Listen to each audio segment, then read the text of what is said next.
السلام علیکم ورحمۃ اللہ وبرکاتہ نحمدہ ونصلی علی رسولہ الکریم اما بعد فاعوذ باللہ السمیع العلیم من الشیطان الرجیم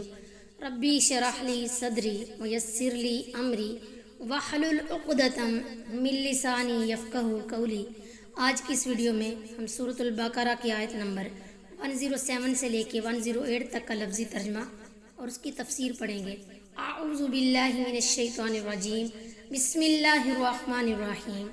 علم تعلم، کیا نہیں جانتے تم، ان اللہ، کہ اللہ تعالیٰ، لہو، اس کے لیے،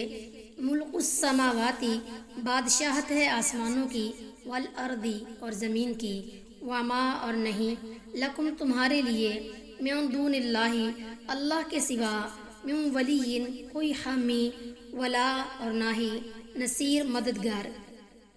کیا تو نے نہیں جانا کہ اللہ ہی ہے جس کے لیے آسمانوں اور زمین کی بادشاہی ہے، اور اللہ کے سوا تمہارا نہ کوئی دوست ہے اور نہ کوئی مددگار۔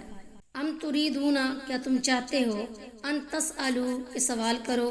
رسولکم، اپنے رسول سے، کما، جیسے، سئلا، سوال کیے گئے، موسیٰ علیہ السلام، من قبل، اس سے پہلے، ومن یتبدل الکفر، اور جو کوئی اختیار کر لے کفر کو، بالایمانی، ایمان کے بدلے، فقد ضل، سو وہ بھٹک گیا، سواء السبیل، سیدھے راستے سے۔ یا تم ارادہ رکھتے ہو کہ اپنے رسول سے سوال کرو جس طرح اس سے پہلے موسیٰ سے سوال کیے گئے، اور جو کوئی ایمان کے بدلے کفر کو لے لے تو بے شک وہ سیدھے راستے سے بھٹک گیا۔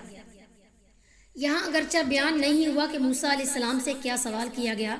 مگر پچھلی آیات میں گزر چکا ہے کہ ان سے اللہ تعالیٰ کو کھلم کھلا دیکھنے کا مطالبہ کیا گیا، جیسا کہ سورۃ البقرہ کی آیت نمبر 55 میں ہے۔ اہل کتاب نے رسول اللہ صلی اللہ علیہ وسلم سے بھی ایسی ہی گستاخی کا رویہ اختیار کیا، چنانچہ سورہ نساء کی آیت نمبر 153 میں ہے، اہل کتاب تجھ سے سوال کرتے ہیں کہ تو ان پر آسمان سے کوئی کتاب اتارے، سو وہ تو موسیٰ علیہ السلام سے اس سے بڑی بات کا مطالبہ کر چکے ہیں، چنانچہ انہوں نے کہا کہ ہمیں اللہ کو کھلم کھلا دکھلا۔ اللہ تعالیٰ نے گستاخی پر مشتمل سوالات کے علاوہ وہی اترنے کے زمانہ میں ایسی چیزوں کے متعلق سوال سے بھی منع فرمایا دیا جو اگر ظاہر کر دیجئے تو ناگوار ہوں۔ گستاخانہ سوالات کو اللہ تعالیٰ نے ایمان کے بدلے کفر اختیار کرنا قرار دیا ہے۔